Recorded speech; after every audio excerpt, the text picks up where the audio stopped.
ప్రధానంగా శివ అని పిలుస్తాం. శివ అంటే శివం అంటే మంగళం.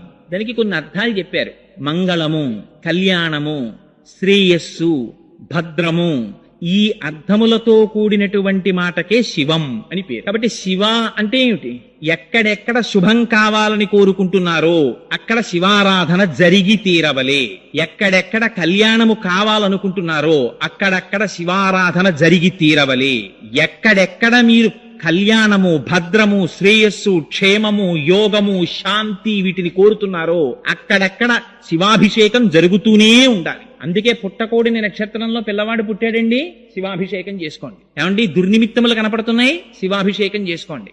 జాతకంలో రాకూడని గ్రహం వచ్చింది, పరమేశ్వరుడికి అభిషేకం చేయించుకోండి. నారుద్రో రుద్రమర్చయేత్, ఆయన్ని న్యాసం చేసుకుని ఆవాహన చేసుకుని అప్పుడు కూర్చుని శివాభిషేకం చేస్తారు. అదిగో అంత పరమ పవిత్రమైనటువంటి ఆ శివ అన్న నామం ఆయన సర్వకాలముల యందు శ్రేయస్సుని చేకూరుస్తాడు.